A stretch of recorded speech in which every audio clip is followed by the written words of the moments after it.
Bon, la vidéo que je présente ici est un écho au blog de Madame Marie-Monique Robin, qui est une grande journaliste, comme je présente tous les livres qu'elle a écrits, et qui est un grand défenseur, une grande défenseuse de l'agriculture sans pesticides.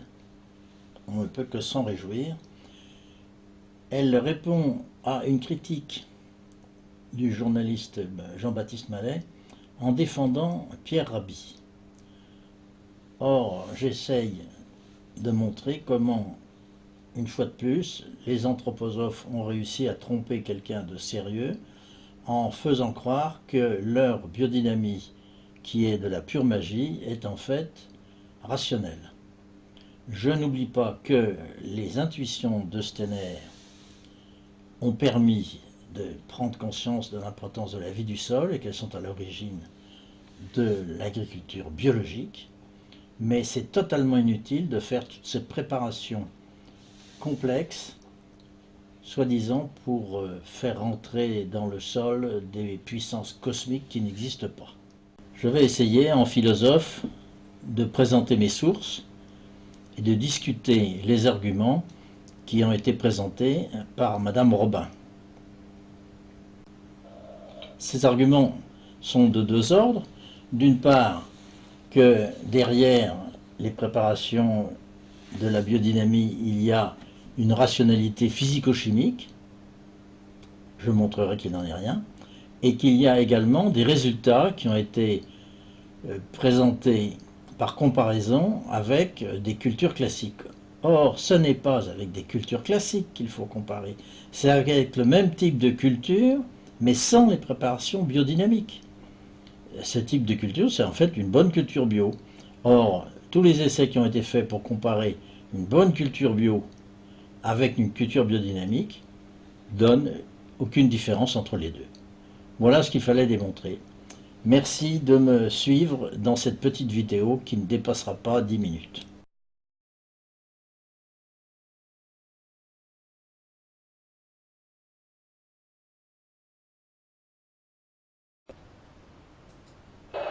Friedrich Wenz est un agriculteur biologique qui exploite 33 hectares de céréales. Pour nourrir ses sols, il utilise un couvert végétal permanent baptisé engrais vert. Il utilise aussi la fameuse bouse de corne, une préparation biodynamique recommandée par Rudolf Steiner, le père de l'anthroposophie.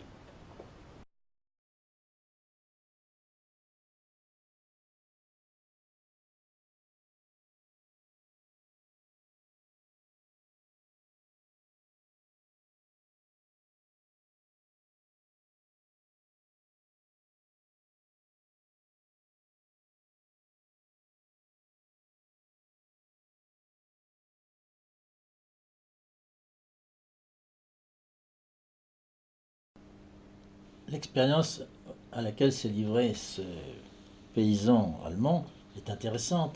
Il faudrait la vérifier et la mettre entre les mains de scientifiques capables de comparer les choses comparables. En tout cas, d'autres, je le dis plus loin, ont essayé de faire ces préparations uniquement avec des moutons ou des béliers, plutôt puisqu'ils ont des cornes, et ça marche aussi bien, ce qui est quand même porte à réfléchir. Il aurait mieux fallu que ce chercheur allemand essaye sur une partie de son terrain de voir les effets qui seraient advenus s'il n'avait pas mis sa fameuse bouse de corne et les préparations qui vont avec. C'est ça qu'il faut faire. Si on veut savoir si oui ou non la biodynamie est efficace, il faut comparer des choses comparables, c'est-à-dire la biodynamie contre une culture identique mais sans les préparations.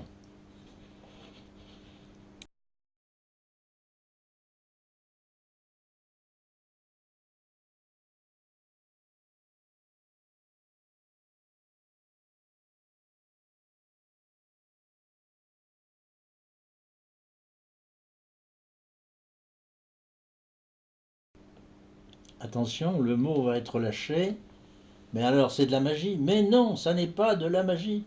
C'est tout à fait rationnel. Eh bien non, les anthroposophes tiennent absolument à éviter cette apparence de magie, parce que maintenant, ils sont repérés, mais ça ne joue plus.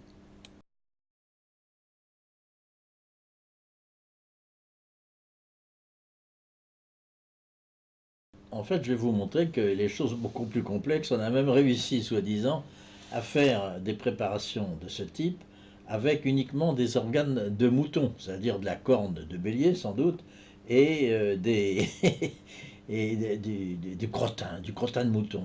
Ah, la bouse de corne, nous dit Madame Robin, rassurez-vous, l'efficacité de la bouse de corne ne relève pas de la magie, mais de propriétés physico-chimiques très rationnelles. Eh ben non. Et remarquez bien que ces déclarations sur l'utilisation du mouton, ou plutôt du bélier, sont issues de quelqu'un de très haut placé, et qui participait à la section d'agriculture du Goetheanum dans la fameuse école de l'esprit. École des sciences de l'esprit, pardon. Excusez-moi du peu. En tout cas, on est très éloigné des phénomènes physico-chimiques rationnels dont nous parlait tout à l'heure Madame Marie-Monique Robin. On est tout à fait dans la magie, elle a beau dire ce qu'elle veut, on est en pleine magie et ça a conduit à des excès absolument lamentables comme celui que vous allez voir, un agriculteur, un viticulteur charmant mais qui dit des énormités au point de vue scientifique, je suis désolé. Et donc on est rentré tout doucement dans la biodynamie. La biodynamie qui n'est pas une vue de l'esprit, qui est, si on avait beaucoup de temps, ça s'explique scientifiquement. Hein, pourtant, beaucoup de scientifiques réfutent. Et c'est réfuté Einstein, hein, puisque Einstein, la biodynamie, c'est l'énergie. Et Einstein a défini l'énergie avec sa fameuse formule. Et donc, si on refuse la science, on peut. Il y a des gens qui refusent la science. Nous sommes absolument convaincus que c'est un élément scientifique.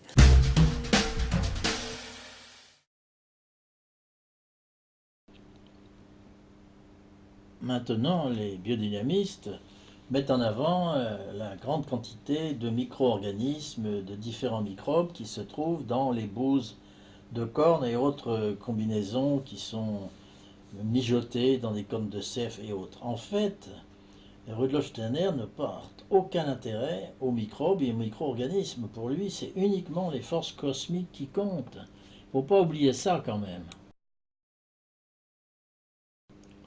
Voilà la véritable explication donnée par Rudolf Steiner et les biodynamistes à l'usage de la corne de vache.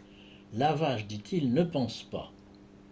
Et les substances issues de sa digestion sont transportées jusqu'à son cerveau. C'est la raison pour laquelle lui poussent des cornes.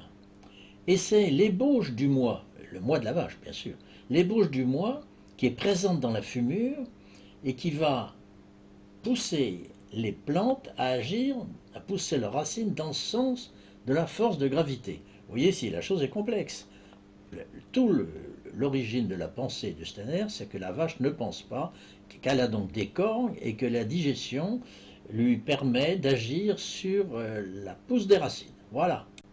Madame Romain devrait convenir qu'on est quand même très loin de sa rationalité physico-chimique, n'est-ce pas? Quant à l'influence de la Lune et des planètes, les biodynamistes ont fait marche arrière à ce sujet comme je vais le montrer. Il y a eu par rapport à Madame Thune qui avait lancé un calendrier planétaire indiquant précisément à quel moment il fallait semer des plantes qui devaient faire des racines, d'autres qui devaient faire des fleurs, d'autres qui devaient faire des feuilles, et il y avait une technique extrêmement pointue, il fallait suivre ça à la lettre. Et puis finalement, ils ont fait marche arrière. Non, non, finalement, l'agriculture lunaire, biodynamique lunaire, c'est pas très intéressant, comme va nous le dire un de ces spécialistes. Le voici. Tout simplement. Mais quand on peut en profiter, ça apporte souvent des aspects qualitatifs intéressants. Pour moi, le fait d'avoir fait de l'agriculture biodynamique une agriculture lunaire, c'est un peu dramatique, quoi. Même si cet astre est le plus proche de nous et qu'il joue, il joue un rôle au travers des forces de l'eau en particulier, il y a bien d'autres positions et le cosmos C'est vraiment un univers extrêmement complexe, il n'y a jamais deux situations identiques, et donc il faut employer ça, mais l'employer avec une certaine prudence. Mais une condamnation encore bien pire est tombée dans la revue de Goetheanum. Le calendrier planétaire est désormais considéré comme un signe, comme un symptôme de l'affaiblissement du mouvement biodynamique. Et encore pire, l'auteur de ce calendrier, Madame Thun, est considérée comme étant tombée dans le pire péché pour un biodynamiste et un anthroposophe, le péché du matérialisme et donc de la rationalité. Alors là, évidemment, c'était la fin, mais peu de gens le savent d'ailleurs, on continue à penser calendrier lunaire et planétaire.